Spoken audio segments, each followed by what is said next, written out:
드립니다. 이에 베드로가 정신이 들어 이르되 내가 이제야 참으로 주께서 그의 천사를 보내어 나를 헤롯의 손과 유대 백성의 모든 기대에서 벗어나게 하신 줄 알겠노라 하여 깨닫고 마가라 하는 요한의 어머니 마리아의 집에 가니 여러 사람이 거기에 모여 기도하고 있더라. 베드로가 대문을 두드린데 로데라 하는 여자아이가 영접하러 나왔다가 베드로의 음성인 줄 알고 기뻐하여 문을 미처 열지 못하고 달려 들어가 말하되 베드로가 대문 밖에 섰더라 하니 그들이 말하되 내가 미쳤다 하나 여자아이는 힘써 말하되 참말이라 하니 그들이 말하되 그러면 그의 천사라 하더라. 베드로가 문 두드리기를 그치지 아니하니 그들이 문을 열어 베드로를 보고 놀라는지라. 베드로가 그들에게 손짓하여 조용하게 하고 주께서 자기를 이끌어 옥에서 나오게 하던 일을 말하고 또 야고보와 형제들에게 이 말을 전하라 하고 떠나 다른 곳으로 가니라. 나리샘의 군인들은 베드로가 어떻게 뛰었는지 알지 못하여 적지 않게 소동하니 헤롯이 그를 찾아도 보지 못하매 파수꾼들을 신문하고 죽이라 명하니라. 헤롯이 유대를 떠나 가이사라로 내려가서 머무니라. 아멘. 예수님을 믿으면 하나님의 자녀가 되는 권세가 주어집니다. 이것은 우리의 힘으로가 아니라 하나님께서 우리에게 말씀을 통하여 약속하여 주셨기 때문에 우리는 그런 존재가 되는 거지요. 권세를 받는 것 얼마나 좋은지 모릅니다. 하지만 받은 권세를 쓰지 않으면 그 권세는 아무 소용이 없는 것이지요. 권세는 쓸 때만 의미가 있습니다. 하나님의 자녀된 권세도 다르지 않습니다. 그 자녀된 권세를 우리가 사용해서 그 권세를 누려야지요. 하나님의 자녀된 권세를 어떻게 우리가 쓸 수 있고 누릴 수 있겠습니까? 여러 가지 통로가 있겠지만 기도를 통해 쓸 수 있습니다. 기도는 하나님의 자녀된 권세를 가장 효과적으로 쓰는 방법입니다. 예수님이 가르쳐 주셨습니다. 우리가 아버지의 것을 누릴 수 있는 방법 말입니다. 요한복음 15장 16절에 보면 너희가 나를 택한 것이 아니요 내가 너희를 택하여 세웠나니 이는 너희로 가서 열매를 맺게 하고 또 너희 열매가 항상 있게 하여 내 이름으로 아버지께 무엇을 구하든지 다 받게 하려 함이라. 요한복음 16장 23절에 그날에는 너희가 아무것도 내게 묻지 아니하리라. 내가 진실로 진실로 너희에게 이르노니 너희가 무엇이든지 아버지께 구하는 것을 내 이름으로 주시리라. 아멘. 우리는 기도로 아버지의 것을, 하늘 아버지의 것을 우리가 누릴 수 있습니다. 하나님이 우리에게 무엇을 주실 때는 통로가 있어야 하지 않겠습니까? 그 통로가 오늘 본문을 통하여 깨닫는 것이 바로 기도입니다. 하나님은 우리에게 기도의 통로를 통해서, 다시 말하면 우리가 하나님 앞에 기도할 때 하나님이 그 기도를 들으시고 역사하신다는 거지요. 기도로 하나님의 능력을 경험할 수 있다는 말입니다. 사랑 여러분, 기도하시지 않습니까? 끝까지 인내하며 하나님을 신뢰하고 그 하나님의 뜻을 구하며 여러분이 소망하는 것을 하나님 앞에 간절히 구하여 그 하나님의 능력을, 자녀된 권세를 누리며 경험하며 살아가는 복된 우리 모든 성도의 삶이 될 수 있기를 우리 주님의 이름으로 축복합니다. 야고보 사도가 순교의 제물이 된 지 며칠이 지나지 않아 베드로 사도마다 감옥에 잡혀 들어갔습니다. 6월절을 끝나면 베드로 사도도 죽게 됩니다. 그런 상황에서 그 소식을 듣고 예루살렘 교회가 간절히 하나님 앞에 기도했습니다. 베드로를 잡자 말자 처형하지 않은 것은 헤롯의 계획이죠. 그러나 그 계획의 배후에 하나님의 섭리가 있었습니다. 예루살렘 교회의 기도를 통해 하나님께서 영광 받으시기를 원했습니다. 그들이 기도할 때 주님이 일하시는 것을 보여주시고자 하셨습니다. 베드로의 투옥과 처형 예고 앞에서 예루살렘 교회가 할 수 있는 것은 아무것도 없었습니다. 기도 외에 다른 어떤 것도 할 수 없었습니다. 그래서 기도했습니다. 다른 방법이 없으니 기도로 매달리는 거지요. 다른 생각을 할 필요가 없습니다. 방법을 찾을 필요가 없습니다. 그래서 기도합니다. 기도에 전념하지요. 오직 기도, 오로지 기도. 초대교회 성도들이 베드로를 위하여 하나님 앞에 기도합니다. 그 기도는 절박한 기도요, 결사적인 기도요, 하나님의 긍휼을 구하는 기도요, 하나님의 전능하신 그 손을 바라보고 하는 기도였습니다. 그 기도에 하나님께서 응답하여 주신 것이지요. 그래서 지금 베드로가 감옥에서 나와 어디로 가고 있습니까? 마가 요한의 다락방으로 가고 있는 거지요. 제자들이 모여서 있는 곳으로 가고 있는 거지요. 베드로가 체포되자 교회가 얼마나 당황하고 두려워했겠습니까? 하지만 이내 기도로 우리 하나님 앞에 나아갔습니다. 기도를 시작했습니다. 그럼에도 불구하고 상황은 호전되지 않았습니다. 베드로는 여전히 옥에 갇혀 있었습니다. 심지어 잘 때도 두 군인 틈에서 두 쇠사슬에 매여 자야 했습니다. 파수꾼들이 옥문을 지켰습니다. 무슨 수로도 베드로를 구할 수 없는 그런 상황입니다. 왕의 명령이기 때문에 왕이 스스로가 문을 열지 않고서는 결단코 나올 수 없는 상황입니다. 베드로가 살 길은 현재로서는 전혀 없습니다. 야고보 사도처럼 죽을 길밖에 모든 길이 차단되어 있는 그런 상황이었습니다. 이런 베드로의 상황을 알 리 없지만 예루살렘 교회는 간절히 기도했습니다. 하나님께 부르짖어 기도했습니다. 베드로 사도를 살려달라고 온 성도들이 합심하여 기도했지요.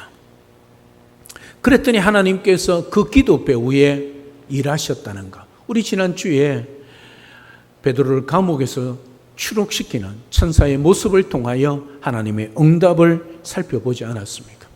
하나님이 천사들을 보내신 것입니다. 우리가 기도하면 누가 일하신다고요? 하나님께서 일하십니다. 한번 따라하면 좋겠습니다. 우리가 기도하면 하나님께서 일하십니다. 할렐루야. 우리가 방법이 없고 우리의 그 어떤 것으로 길이 막혀 있을 때에 우리가 할 수 있는 길이 딱 하나밖에 없다는 것. 기도. 이게 하나님의 자녀된 권세를 하나님께서 우리에게 주셨을 때에 아버지께 구하라. 그러면 구하는 대로 내가 너희에게 줄 것이다. 그 약속을 주시면서 기도를 통하여 하늘길을 열어 놓으셨다는 사실이지요. 그래서 우리가 기도하면 우리의 상황은 변화되지 않고 어떻게 될지 모르지만 우리가 하나님 앞에 기도하면 하나님께서 일하시면 이미 응답이 된 것이죠. 그래서 우리가 기도하는 겁니다. 기도는 억지를 써서 우리가 땡깡을 부려서 하나님 앞에 응답받는 게 아니라 우리가 우리의 문제를 가지고 하나님 앞에 나아가 기도하면 하나님께서 그 순간에 일하시게 하는 거지요. 하나님이 일하시면 그 모든 상황은 끝이라는 거지요. 인간적인 방법은 없다 할지라도 하나님이 길을 만드시는 거지요. 그걸 우리는 뭐라고 그러지요? 기적이다. 그렇게 말하고 있지 않습니까? 따라서 우리가 기도하면 하나님이 일하십니다. 절망 가운데 길이 없는 길도 하나님이 만들어내십니다. 기적을 베풀어 주신다는 사실이지요. 이 하나님이 살아계십니다. 저와 여러분들의 아버지십니다. 그 아버지가 우리에게 자녀의 권세를 주셨습니다. 그 권세를 누릴 수 있는 길은 기도를 통해서 누릴 수 있습니다. 기도하십시오. 그러면 하나님께서 일하실 것입니다. 역사하실 것입니다. 그리고 응답을 베풀어 주시며 기적을 베풀어 주실 것입니다. 그 하나님이 오늘도 살아계신 우리의 아버지란 걸 잊지 마시고 하나님께 기도할 때 하나님이 일하시고 역사하심을 믿고 오늘도 그 하나님 앞에 하늘 길을 여시고 하나님 앞에 간절히 기도하여 하나님의 뜻을 이루며 응답받는 기적 같은 일들을 경험하는 우리 모든 성도의 삶이 될 수 있기를 우리 주님의 이름으로 축복합니다. 사람에게 방법이 없다고 방법이 없는 것이 아니지요. 하나님께 방법이 있기 때문입니다. 사람에게는 방법이 있다고 해도 최선은 아닐 수 있습니다. 하나님의 방법만이 최선의 방법이지요. 그래서 하나님의 방법대로 하나님의 때에 응답하여 주시옵소서라고 기도해야 합니다. 예루살렘 교회는 감옥 상황을 모릅니다. 감옥이 어떻게 돌아가는지 전후 사정을 모릅니다. 그냥 기도할 뿐입니다. 지금 상황이 베드로가 감옥에 옥에 갇혀있는 그 상황을 놓고 하나님 앞에 기도하는 거지요. 여러분, 기도 제목이 무엇이겠습니까? 하나님이 일하시도록, 하나님이 역사하셔서 그 베드로를 구출해 달라고 기도하지 않았겠습니까? 최선을 다하여 기도하지 않았겠습니까? 이것이 기도자의 자세입니다. 기도자는 하나님께 최선의 자세를 취해야 됩니다. 기도자는 하나님의 마음을 얻는데 최선을 다해야 합니다. 하나님의 마음을 얻는다면, 다시 말하면 하나님의 마음이 나의 마음이 된다면 이미 기도의 응답은 시작되는 것이죠. 여러분, 하나님의 마음이 내 마음에 느껴진다면 그 순간에 우리에게는 평안이 찾아오는 거지요. 염려하지 말라, 그렇게 말씀하시면서 모든 너희의 문제를 기도와 간구로 하나님 앞에 아뢰라, 그렇게 말하고 있지 않습니까? 그러하면 지각에 평강에 뛰어나신 하나님께서 우리의 마음과 생각을 지켜주시겠다 약속하고 있지 않습니까? 우리가 하나님을 의지하고 그 하나님의 마음을 깨닫고 기도하면, 그 하나님의 마음이 이미 우리에게 전해지면 우리 마음이 기도하면서도 불안하지 않고 두려워하지 않는 거죠. 평안이 있는 거지요. 그것이 응답의 시작이란 것이지요. 목자를 잃은 절박한 심정으로 하는 기도를 하나님께서 불쌍히 여기셨습니다. 천사를 보내어 베드로를 추록시키셨습니다. 사람의 방법으로는 100% 불가능한 상황입니다. 여러분, 좀 이따 보면 알겠지만 예루살렘 교회 성도들도 100% 하나님의 약속을 믿고 기도하지 않습니다. 그들이 할 수 있는 것은 기도밖에 없기 때문에 기도하고 있는 겁니다. 그들이 기도하면 하나님께서 반드시 베드로를 구출해 줄 것이다 믿지 못했습니다. 믿음이 없다는 말이지요. 그럼에도 불구하고 그들이 할 수 있는 길은 기도밖에 없기에 기도하는 거지요. 그 기도를 하나님이 응답하여 주시는 거지요. 하나님은 우리의 믿음을 보시기도 하지만 때로는 우리가 믿음이 없어 하나님만 의지하고 간절히 구할 때 하나님이 그 기도자의 마음을 아시는 거지요. 하나님이 하시면 된다 믿고 기도할 때 그 기도가 응답되겠지요. 그러지 않는다 할지라도 우리가 할 수 있는 길은 기도밖에 없음을 믿고 하나님 앞에 나가 기도하며 하나님께서 그 기도 또한 응답하여 주시는 거지요. 베드로는 옥에서 완전히 벗어난 후에 이제 정신이 들었습니다. 오늘 11절에 보면 이에 베드로가 정신이 들어 이르되 내가 이제야 참으로 주께서 그의 천사를 보내어 나를 헤롯의 손과 유대 백성의 모든 기대에서 벗어나게 하신 줄 알겠노라 하여. 베드로는 천사의 인도를 받으면서 이게 생시인 줄 몰랐습니다. 환상, 꿈을 꾸는 줄 알았습니다. 천사가 떠나가 난 후에 하나님이 천사를 보내어 구해 주었다는 사실을 깨달은 거죠. 베드로는 정신이 들자 마가 요한의 집으로 갑니다. 오늘 12절에 보면 깨닫고 마가라 하는 요한의 어머니 마리아의 집에 가니 여러 사람이 거기에 모여 기도하고 있더라. 이 집은 오순절 성령 강림 때 성령이 임했던 곳입니다. 마가 요한 다락방 120명이 모였던 그곳입니다. 베드로가 그 집에 가까워지자 기도 소리를 듣게 된 것이지요. 베드로에게 감동이 밀려왔을 겁니다. 물론 그는 하나님의 특별한 은혜를 받았습니다. 천사를 통해 하나님의 능력을 직접 체험했습니다. 그러나 그때는 정신이 몽롱한 상태였습니다. 그런데 지금 교회에서 모여 자기를 위해 부르짖어 기도하고 있는 소리를 들었습니다. 베드로 자신도 자기를 위해서 기도했지 않겠습니까? 그러나 베드로는 압니다. 하나님이 천사를 보내어 자기를 구해 준 것이 교회의 기도 때문이었음을, 성도들의 기도가 이 베드로 자신을 살렸음을 깨달은 거지요. 베드로는 자기를 위하여 기도하는 소리를 들으며 대문을 두드립니다. 13절 14절입니다.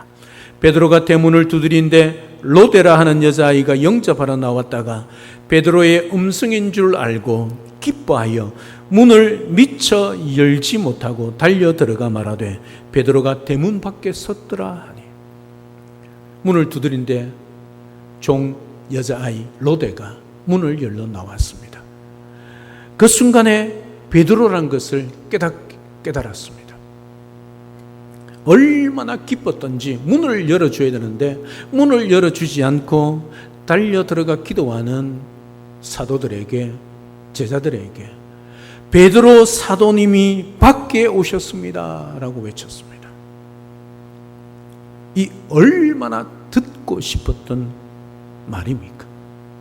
여러분, 지금 무엇 때문에 기도하고 있습니까?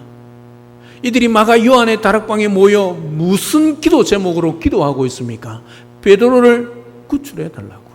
그런데 베드로가 문 밖에 있다는 소리를 들었습니다. 여러분, 이게 기도 제목 응답 아닙니까? 듣고 싶은 이야기 아닙니까? 그러나 그들은 믿지 못했습니다. 15절 16절입니다. 15절 16절 우리 다 같이 함께 읽어보겠습니다. 시작.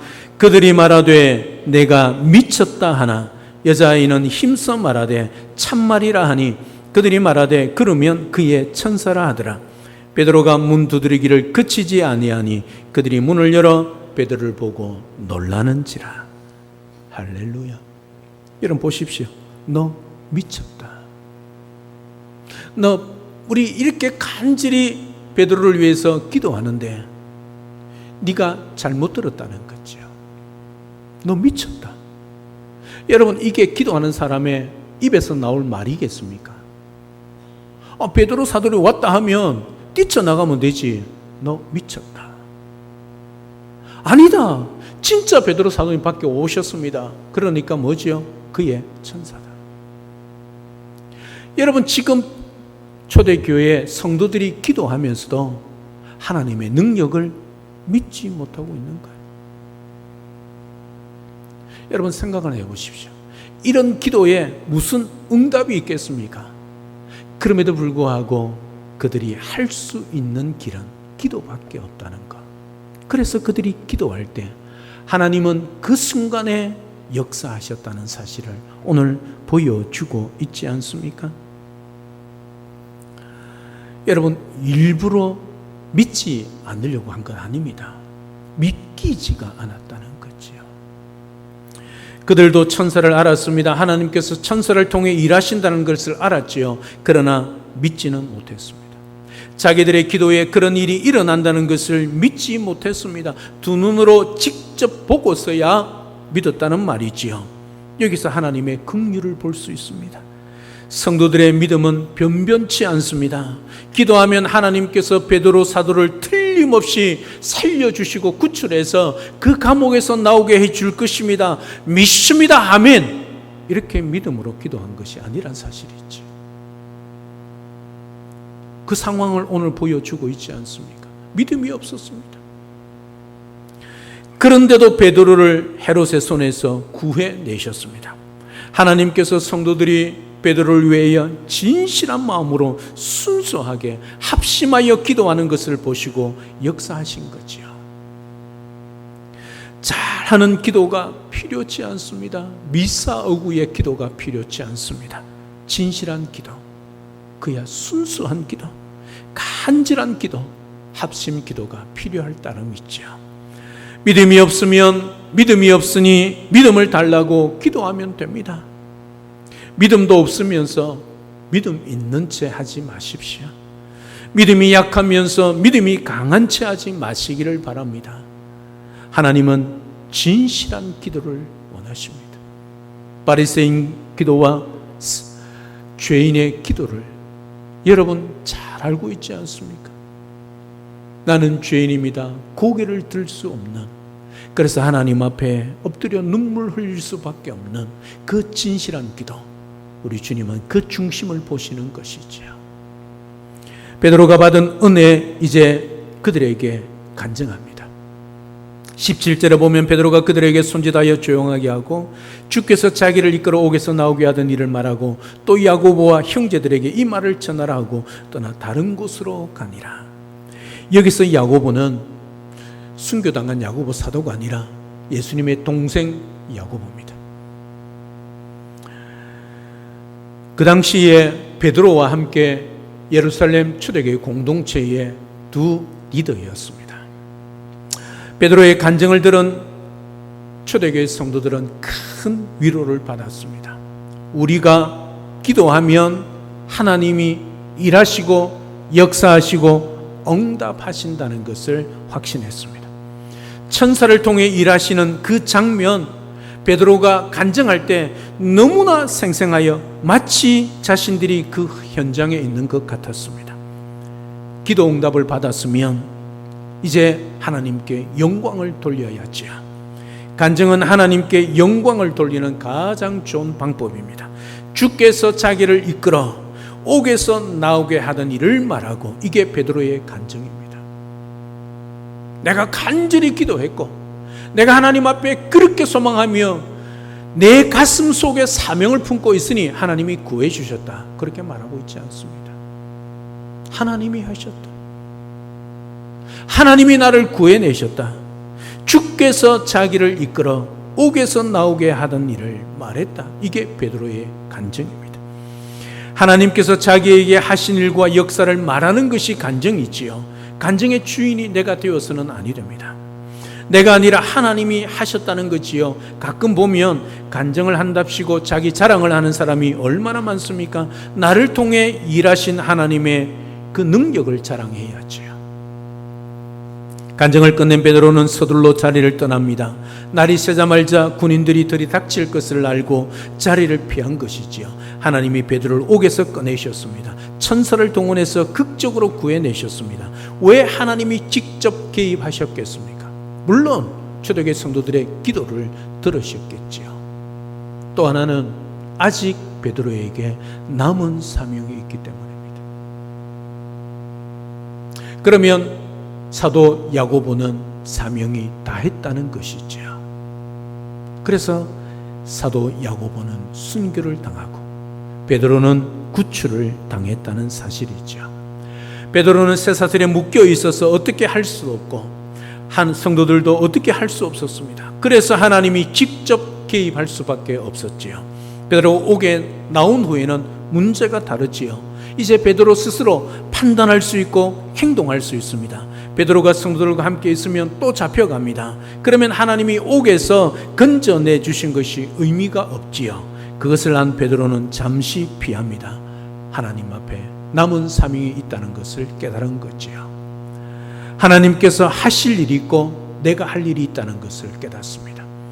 역할을 바꾸면 안 됩니다. 우리가 할 일을 하나님께 시키면 안 되지요. 하나님께서 하실 일을 우리가 하겠다고 나서도 아니 됩니다. 자, 그러면 기도하는 것은 누가 할 일입니까? 기도는 누가 해야지요? 우리가 해야지요. 그리고 기도를 들으시고 일하시는 것은 누가 해야 되나요?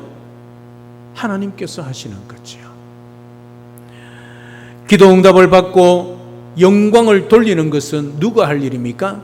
우리가 할 일이지요. 사랑 여러분, 우리가 할 일을 잘 하면 됩니다. 하나님 탓할 필요 없습니다. 우리가 하나님 앞에 우리 일을 잘 하면 하나님께서 우리 일을 하시고, 우리가 하나님 앞에 기도하면 하나님이 우리를 위하여 일하시고 역사하시며 응답하여 주신다는 사실이죠. 그래서 오늘 또 우리가 할 일은 하나님 앞에 내가 맡은 일들을 잘 감당하며 하나님 앞에 기도하고 그 하나님의 뜻을 이루기를 원하는, 그 하나님의 마음을 깨닫기를 원하는 기도를 하나님 앞에 하면 되는 거지요. 사방이 막혀도 한 길은 열려 있다 말씀을 드렸습니다. 하늘길 말입니다. 그 하늘길을 여는 길은 기도밖에 없다는 것을 우리가 오늘 본문을 통해서 깨닫습니다.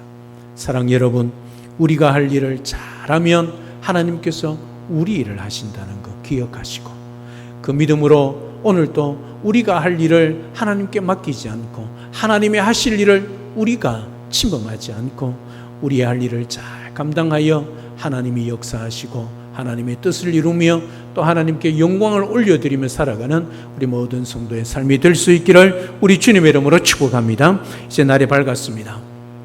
18절 19절에 보면 날이 새매 군인들은 베드로가 어떻게 되었는지 알지 못하여 적지 않게 소동하니 헤롯이 그를 찾아도 보지 못하며 파수꾼들을 신문하고 죽이라 명하니라. 헤롯이 유대를 떠나 가이사랴로 내려가서 머무니라. 베드로를 처형하기로 계획했던 날입니다. 베드로를 데려오라 죽이려고 왕이 명령을 내렸습니다. 당연히 감옥에 있어야 할 베드로가 보이지 않습니다. 베드로 양옆에 있던 군인들만 있었습니다. 파수꾼들도 몰랐습니다. 파수꾼들도 감옥 안에 베드로가 있을 줄 알았습니다. 그런데 베드로를 데려온 사람 가보니 베드로가 보이지 않는 겁니다. 간밤에 아무 일도 없었습니다. 외부에서 침입한 흔적도 없었습니다. 그런데 베드로가 감옥에 없었습니다. 화가 치민 헤롯 파수꾼들에게 베드로를 당장 찾아오라 명령합니다. 찾아낼 수가 없지요. 그래서 파수꾼들을 심문하고 죽였습니다. 억울하지 않습니까? 그들 손으로 풀어주었으면 억울하지는 않겠지요. 단지 약한 편에 속해 있었다는 이유만으로, 악한 편에 속해 있었다는 이유만으로 무의미하게 죽임을 당하고 있습니다. 사랑하는 여러분, 내가 누구에게 속해 있는가 정말 중요합니다. 내가 누구에게 속해 있느냐는 곧 죽느냐 사느냐를 결정하는 문제입니다. 파수꾼들은 죽은 자에게 속해 있었습니다. 죽은 자에게 충성했지만 돌아오는 것은 죽음뿐이었습니다. 얼마나 어리석은 인생입니까? 우리는 부활이요 생명이신 예수님께 속해 있는 자들입니다. 따라서 예수님께 붙어 있기만 하면 사는 거지요. 살 뿐만 아닙니다. 요한복음 15장 5절에 보면 나는 포도나무요 너희는 가지라. 그가 내 안에 내가 그 안에 거하면 사람이 열매를 많이 맺나니 나를 떠나서는 너희가 아무것도 할 수 없음이라. 살기만 하는 것이 아니란 말입니다. 열매를 풍성하게 맺는다. 풍성하게 열매를 맺는 방법을 또 하나님께서 주님께서 우리에게 가르쳐 주십니다. 요한복음 15장 7절에 너희가 내 안에 거하고 내 말이 너희 안에 거하면 무엇이든지 원하는 대로 구하라. 그리하면 이루리라. 할렐루야. 한번 따라하면 좋겠습니다. 무엇이든지 원하는 대로 구하라. 그리하면 이루리라. 조건이 뭐지요? 너희가 내 안에, 주님 안에. 우리가 주님의 소속이니까, 주님께 속했으니까 우리가 주님만 따르면 무엇이든지 구하라. 그리하면 이루리라. 이 방법이 무엇이겠습니까? 기도 아니겠습니까? 사랑 여러분, 믿음으로 기도하십시오. 그리고 믿음으로 기대하십시오. 그리고 믿음으로 기다리십시오. 그 기다릴 때 하나님이 뭘 하십니까? 일하십니다. 역사하십니다. 그때 하나님께서 응답하여 주시는 거지요. 한번 따라하면 좋겠습니다. 믿음으로 기도하고, 믿음으로 기대하고, 믿음으로 기다립시다. 이게 기도자의 자세입니다. 그럴 때 하나님께서 일하시고 역사하신다는 건 기억하여 살아가시기를 바랍니다. 역대하 16장 9절에 여호와의 눈은 온 땅을 두루 감찰하사 전심으로 자기에게 향하는 자들을 위하여 능력을 베푸신다 말씀하셨습니다. 우리 하나님은 지금도 전심으로 자기를 향해 나오는 자들을 위하여 능력을 베푸시는 분입니다. 이게 약속입니다. 약속은 붙들고 그 약속의 말씀을 따라 우리가 기도하면 되는 거죠. 하나님, 역대하 16장 9절에 하나님께서 이렇게 말씀하셨지요. 전심으로 자기에게 향하는 자를 위하여 능력을 베푸신다 약속하셨지요. 제가 전심으로 하나님을 찾습니다. 능력을 주시옵소서. 이게 말씀을 따라, 약속 따라 기도하는 모습이지요. 우리가 끝까지 포기하지 않고 기도로 나아가면 하나님께서 막판 뒤집기로 우리에게 놀라운 승리를, 응답을 주신다는 것을 말씀하고 있습니다. 사랑 여러분, 오늘 우리 교회가 하나님의 능력을 믿고 기도하는 교회, 기도하는 성도가 되기를 우리 주님의 이름으로 축복합니다. 그래서 하나님의 놀라운 능력을 경험하는 우리 모두가 될 수 있기를 주님의 이름으로 축복합니다. 모든 직분자들은 정신을 차리고 사명을 굳게 붙잡고 그 하나님 앞에 감당하십시오. 내가 죽고 사는 것은 내 손에 달려 있는 것이 아니라, 내가 관리한다고 되는 것이 아니라, 우리에게 사명이 있다면 우리는 절대 죽지 않는다는 사실 기억하십시오. 오늘 또 직분자들은 그 사명 붙들고 우리 주님 앞에 사명 감당하고, 그 사명을 통하여 하나님이 오늘 또 우리 인생을 붙드시고 우리의 기도에 응답하신다는 것을 확실히 믿고 우리 하나님 앞에 살아가는 복된 직분자들 되시기를 주님의 이름으로 축복합니다. 교회는 연약한 믿음이 굳세게 세워져서 더욱 함께 모여 기도에 힘쓰는 교회가 되기를 우리 주님의 이름으로 축복합니다. 여러분, 개인적으로 하나님 앞에 기도하는 것도 중요하지만 여러분이 주중에 기도 시간을 약속해서 함께 모여 두세 사람이 모여 기도하십시오. 우리 하나님의 약속입니다. 두세 사람이 내 이름으로 모인 곳에 내가 함께 하겠다고 약속하셨습니다. 따로따로 기도하지 마시고 할 수만 있다면 기도 시간을 맞추어서 기도도 하고 영의 양식도 먹고 때론 돌아가면서 점심도 드시고 육의 양식도 하고, 이 친교 얼마나 좋은 일들입니까? 합심하여 기도할 때 개인적으로 뿐만 아니라 기도 제목을 나누고 교회를 위해서, 성도들을 위해서도 기도해 주십시오. 그 기도 능력 있는 기도입니다. 약속 있는 기도입니다. 두세 사람이 내 이름으로 모이는 곳에 하나님이 함께 하시고 능력을 베푸시고 약속해 주셨기 때문이죠. 이런 하나님의 능력이 강력하게 일어나서 하나님을 인정하지 않던 완악한 심령들이 깨어지고 겸손히 하나님의 능력을 인정하며 하나님께 돌아와서 하나님께 편에 서는 변화의 역사, 주인 바꾸게 하는 역사가 일어나는 놀라운 일들이 우리의 기도를 통하여 일어나기를 주님의 이름으로 축복합니다. 그래서 우리 모두 하나님의 능력을 경험함으로 참된 변화의 역사를 이루어가는 영동중앙교회 우리 모든 성도들이 되기를 우리 주 예수 그리스도 이름으로 축복합니다. 할렐루야. 아멘. 살아계신 하나님, 은혜와 사랑을 진심으로 감사를 드립니다. 베드로가 추록하여 초대교회 성도들이 함께 모여 기도했던 마가 요한의 어머니의 다락방에 찾아갔습니다. 처음 기도자들이 베드로가 왔다는 그 소리에 믿지를 못했습니다. 아니, 믿기지가 않았습니다. 그런데 실제로 하나님의 능력으로, 그들의 기도의 응답으로 베드로를 보고 베드로의 간증을 듣고 하나님 앞에 영광 올려드리며 그들이 하나님 앞에 기도할 수밖에 없었던 그 상황 속에 하나님이 일하시고 역사하셔서 응답하신 그 하나님을 나의 하나님으로 고백하며 그 교회가 더 왕성하게 세워져 가고 있음을 우리가 말씀을 통하여 깨닫습니다. 우리가 할 수 있는 길은 기도밖에 없어서 때로는 하나님 앞에 간절히 기도하지만 언제 하나님이 어떻게 응답하여 주실 줄 몰라 안타까워 기도하지만, 눈물로 기도하지만 그 순간에 하나님은 우리의 중심을 보시며 일하시고 역사하시고 때로는 기적을 베푸신다는 것을 확실히 믿고 믿음으로 기도하고 믿음으로 기대하며 믿음으로 기다려 주의 뜻을 이루고 기도의 응답받고 기적 같은 하나님이 주시는 복을 누려가는 우리 모든 성도의 삶이 되도록 축복하여 주시옵소서. 그리하여 그 기도의 능력으로 살아가는 우리의 삶을 통하여 믿지 않는 사람들에게도 하나님의 능력을 보여주며 경험하며 살아가게 하는, 그래서 그들도 주님 앞에 돌아와서 변화의 삶을 살아가고 주인 바꾸기를 하며 우리 하나님의 능력을 경험하며 살아가도록 세워가는 복된 축복의 통로 우리 모두가 될 수 있도록 역사하여 주시옵소서. 예수님의 이름으로 기도드립니다. 아멘.